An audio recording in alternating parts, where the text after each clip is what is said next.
Business News, we're news for business people.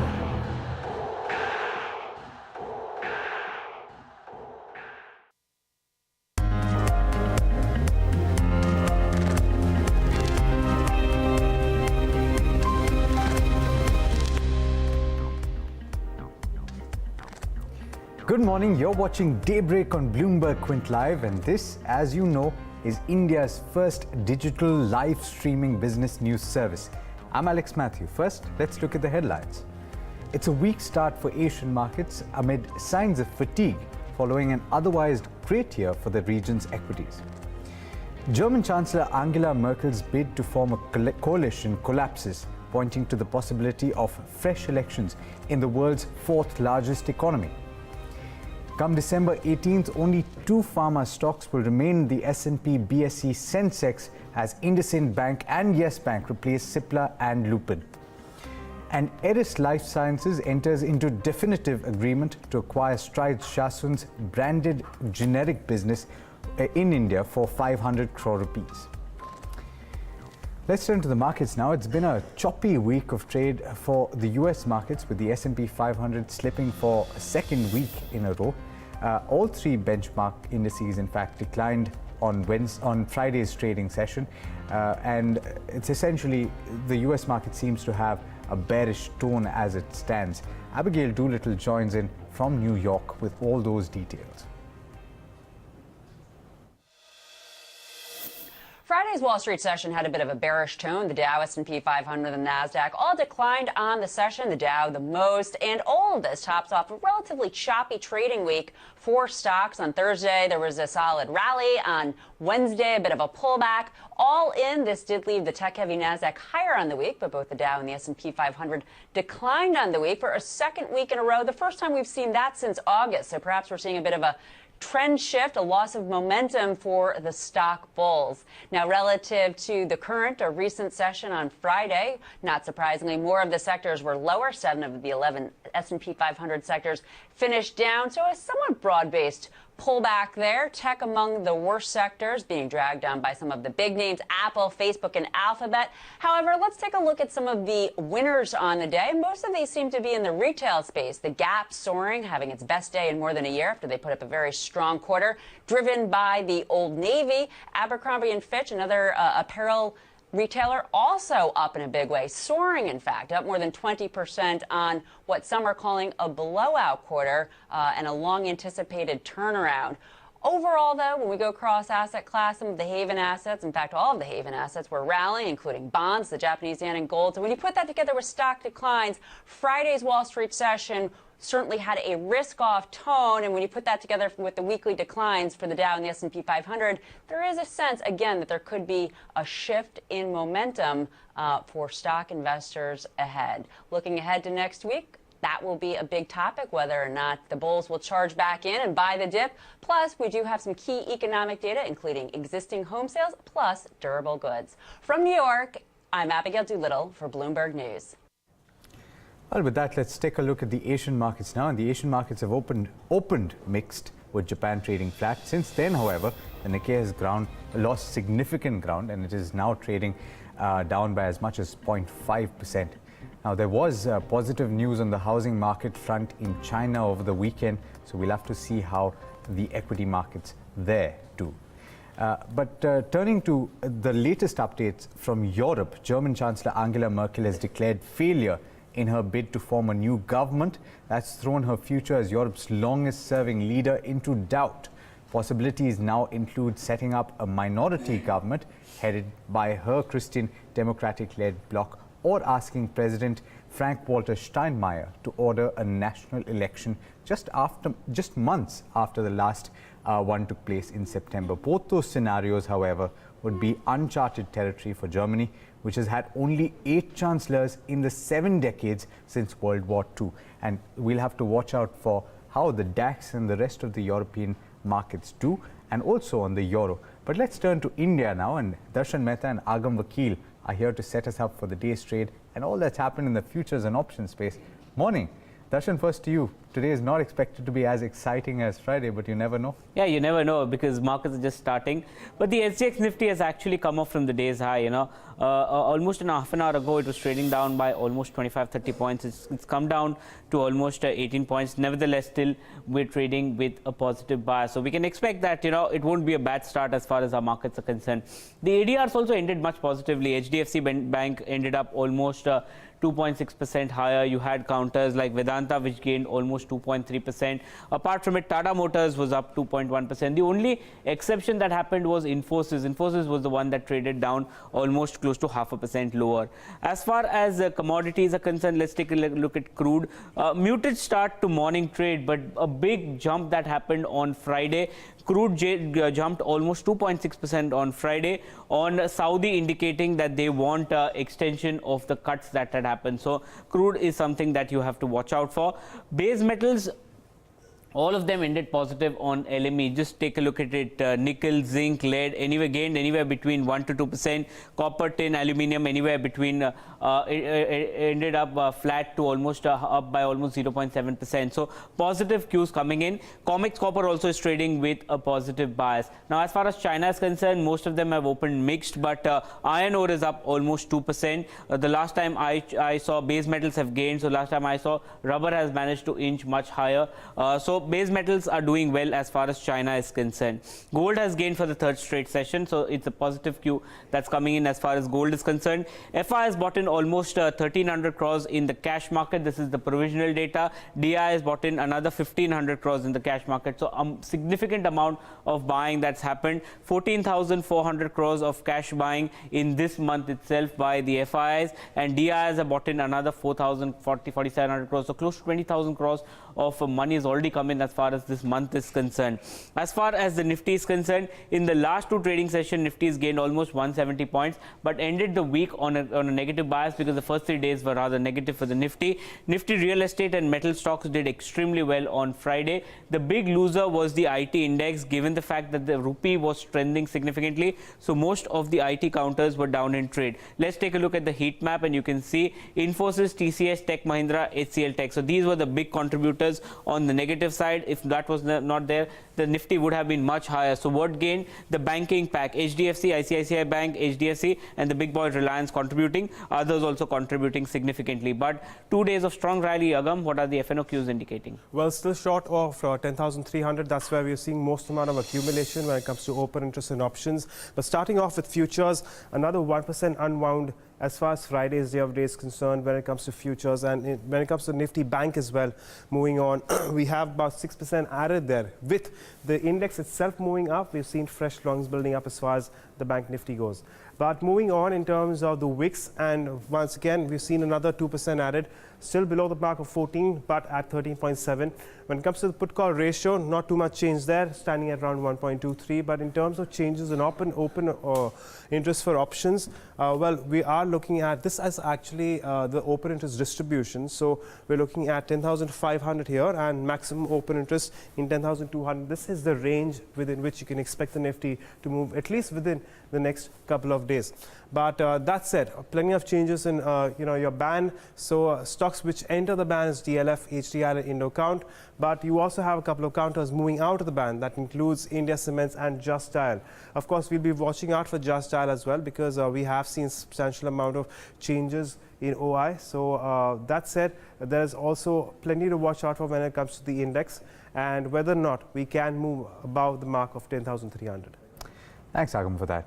Now, the pharma sector is all set to lose some of its weightage on the S&P BSE Sensex. We told you about that earlier in the show, but the two companies that are going out of the list are Cipla and Lupin, and they'll be replaced by the hot banking stocks, the private sector banks, Yes Bank and IndusInd Bank. Now, on the index from the 18th of December, the changes will take place. And that leaves only two drug makers, that's Sun Pharmaceuticals and Dr. Reddy's Laboratories on the Sensex. Banking stocks will dominate the list, with financial institutions constituting 7 out of the 31 stocks on the index. Let's take a check on the rupee and the bond market now. Saloni Dhanuka joins us on the show. Saloni? So Alex, on Friday, rupee shrugged off almost all the losses it had sustained so far in November after Moody's rating upgrade supported the outlook for Indian currency. Now intraday, the rupee strengthened as much as 1% against the dollar, its biggest gain in more than 1 month. However, it ended the day 0.5% higher at 65.01 levels against the dollar. Now in the forward market, in the currency forward market, premium for dollar fell by 7 paise to 265 paise for which is the annual premium. It is a premium paid by importers to hedge their payment overseas, while it is something which is received by exporters against their realizations. Now coming back home, dollar rupee is trading flat in the non-deliverable forward market. Moving on to the bond market, the yields on 10-year benchmark fell by 12 basis points on Friday to hit an intraday high of 6.93%. However, it closed 1 basis point lower at 7.05% on Friday itself. On the global front, the dollar posted its worst weekly loss in more than 2 months on the back of concerns on tax reform policies. However, it is now trading 0.3% higher at 93.93 levels. Elsewhere, the euro rallied last week after ECB President Draghi commented that wage growth should pick up and it will eventually boost inflation, thereby supporting the overall outlook for economy. However, euro is now trading 0.4% lower at 1.1750 levels against the dollar on the back of German political concerns, Alex. Exactly. We'll have to watch how the euro pans out over the course of the day, Saloni. But thanks for that. Let's shift to commodities now, and Jayesh Khilani has all the updates from that market. Jayesh? Morning, Alex. Let me start off with oil prices, which are currently trading flat in Asian trading hours. However, we did see a 2.5% jump on Friday. That is, after Saudi Arabia has indicated that during this month meeting of the OPEC members, the production cuts should actually be extended going into 2018. Also, as far as the volatility of the oil prices are concerned, we've got a comment from Tradition Energy, and they say that ahead of the OPEC meeting, we are going to see a little bit of volatility for oil prices. Moving on to base metals, we are seeing mixed cues come in from the Shanghai Futures Exchange. Copper and zinc are trading with a positive bias of 0.5%, while aluminium and steel are trading with a cut of about 0.5%. And that was not the case on Friday, where the LME base metal index actually posted a second weekly loss on a consecutive basis. But copper actually rose more than 1% as there was some dollar weakness, and also we're seeing positive inventory data come in for aluminium and copper. So the aluminium inventory on the Shanghai Futures Exchange is up nearly 4%, and the copper inventory is up nearly 12% on a weekly basis. Shifting on to the gold prices, we are seeing good momentum coming about for the gold prices, which have actually risen above the 1290 mark. And also that gold prices did actually post the biggest weekly gain in over a month on Friday. Right, Jayesh, we leave it at that. But moving on to the stock of the day, ERIS Life Sciences reported a stellar September quarter. The drug maker has also entered into a definitive pact with Stride Shasun to acquire its branded generics business for a cash consideration of 500 crore rupees. Let's go across to Nikki Mirchandani now for all the details in that deal.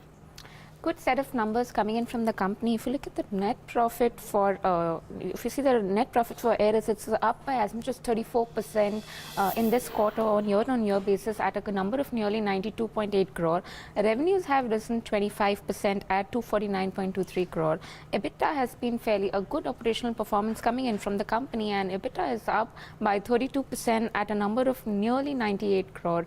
Margins have expanded to 39% as compared to 37% seen in the base quarter. Also, as you just mentioned, that the company has been in pact with Stride's local brand to acquire Stride Shasun's local brand for around 500 crore. The proceeds for this will be used by Strides to bring down its debt by 400 odd crore.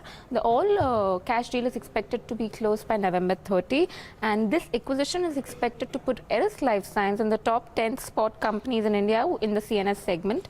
Also, the transaction is companies ERIS attempt to reprioritize its portfolio and focus on larger regulated markets.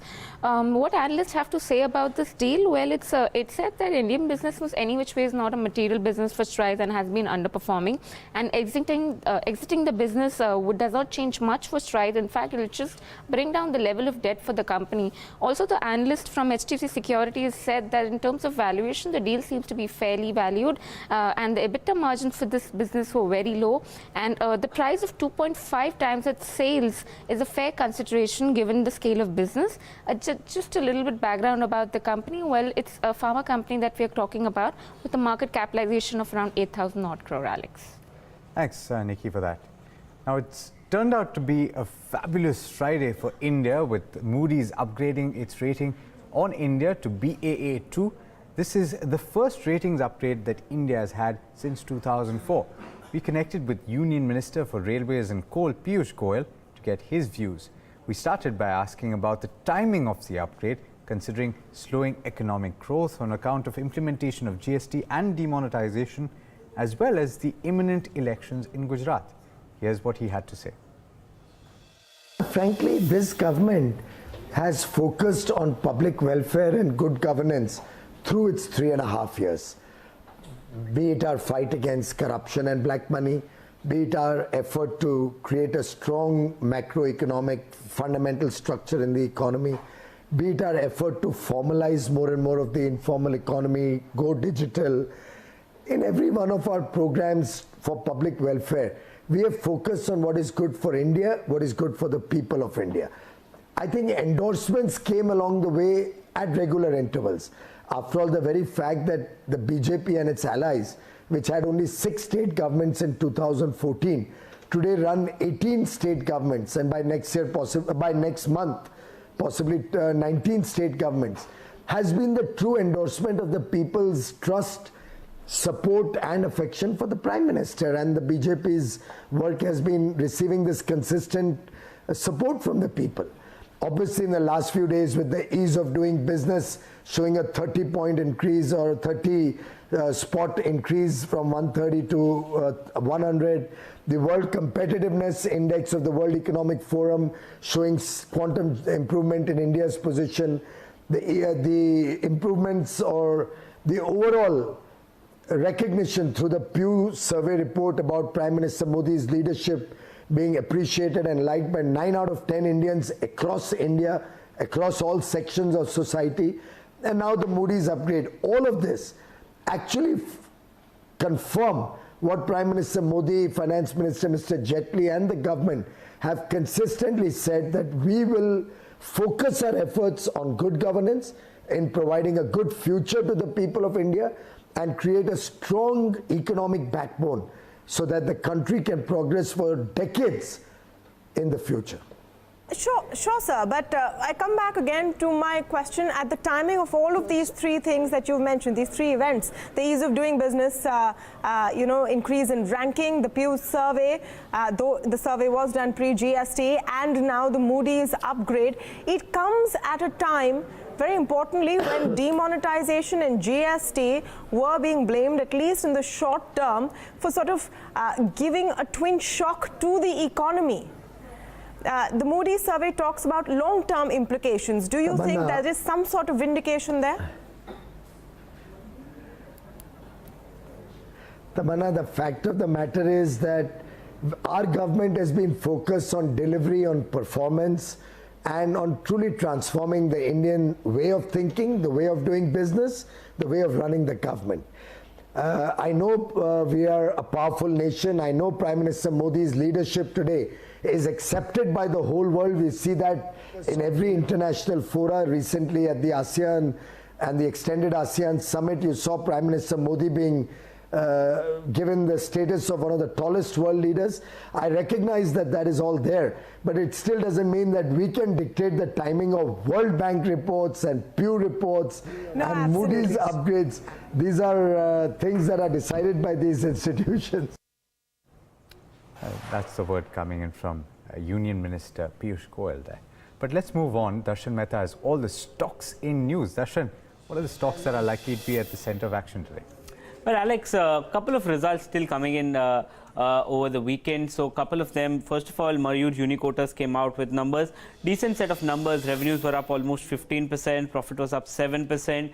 EBITDA was up close to 10%. So, EBITDA margins coming in at almost 24.6% versus 25.8%. So, strong set of numbers that's come in on MARUTI Uniquoters. S-Chan, the weak set of numbers. Revenues were down 39%. Net loss at almost 10 crores for the company. EBITDA loss of almost 20 crores, increased in from 14 crores, and a negative EBITDA margin that's coming in. So extremely weak set of numbers there.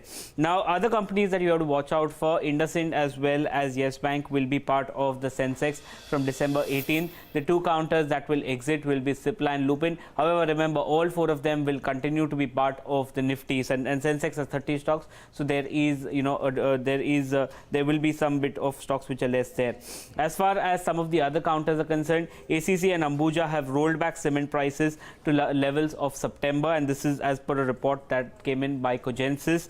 Supreme Court has banned the use of pet coke in states of Rajasthan, Uttar Pradesh and Haryana. Will be negative for companies that are north-based. Initially, this was only part of the NCR. Now it goes to other states also. So counters in the north, JK Lakshmi Cement, JK Cement, ACC, Ambuja Shri Cement, all these counters will be in focus. L&T has gotten an order of almost 8,650 to build part of the Mumbai Trans Harbour Link. So out of the three parts, this project has actually been divided into. Two of them have gone into L&T.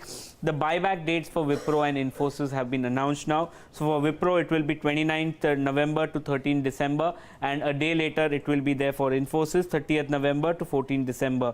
Ajay Piramal has indicated that there are no plans for the company to merge Shriram Group of companies into Piramal Enterprises. This is as per business standards. This will be interesting. Vadilal promoters are looking to sell the entire stake in the company. That is as per a report in the Economic Times, so will be in focus. And two important block deals. Nomura has bought in 1.9 crore shares in HDFC Life, and Morgan Stanley has bought in almost 29 lakh shares in HDIL. So these are the important counters you have to watch out in trade today. Thanks, Darshan, for that. And Somit Sarkar has all the big brokerage calls of the day. Somit, what do you have for us? Good morning, Alex. So today on brokerages, first we have a CLS on Bharti Infratel. Now they have maintained the buy rating and a target price of 490. Now the exit of smaller operators and slowdown in Reliance Jio's rollout could impact the tenancy growth of Bharti Infratel. Now the smaller operators account for around 10% of the total tenants for Bharti Infratel. Every 1% hit to tenancy estimates could impact the company's FY19 and FY20 revenue and EBITDA estimates by 0.6 to 1.4%. Now on Industars, the brokerage is saying that with Bharti Infratel's first right of refusal, an Infratel Industar deal is unavoidable.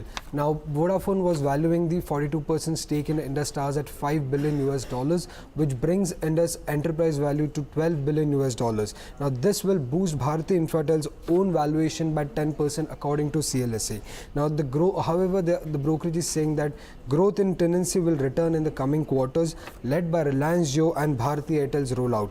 They are positive on Bharti Infratel on growth, dividend, EBITDA CAGR of 9% over FY17 to 20, and on this possible merger with Indus. Second, we have a CITI on Maruti Suzuki. Now they have maintained their buy rating and a target price of 9,400. Now Suzuki and Toyota have signed a memorandum of understanding to introduce electric vehicles in India by 2020. Now Suzuki will be manufacturing these electric vehicles while Toyota will be providing the technical support. Now as of now, Maruti's role is undefined, but they are expecting Maruti could handle the marketing, distribution and the after sales service for this electric vehicles. However, this development for Maruti is positive, and it will help the company rapidly close the first mover advantage that Mahindra and Mahindra had as present. Also, they are positive on the stock on the back of improving product mix, gains in market share, healthy EBIT CAGR of 22% over FY17 and FY20. On this development, Macquarie also said that this will address the investor concerns on Maruti's role going forward when electric vehicles come out. Right, very important word coming in there on the electric vehicle front, Somit. But thanks for that. Let's move on to the Bloomberg Quint headlines. Tune into Bloomberg Quint Live over the course of the day, of course, for all the live market action, but also consider logging on to the website for all the stories that are there. Here are a few of them. The National Company Law Appellate Tribunal has said financial creditors cannot recover any amount from a defaulter's bank account during the corporate insolvency resolution process without a nod from the interim resolution professional. Moving on, the government plans to set up a committee for an institutional framework on large-scale adoption of electric vehicles in India as a viable clean energy source. So, important update there on electric mobility. But paving the way for India to get instant access to details on Indians with Swiss accounts, a key parliamentary panel in Switzerland has approved an automatic information exchange pact between the two countries.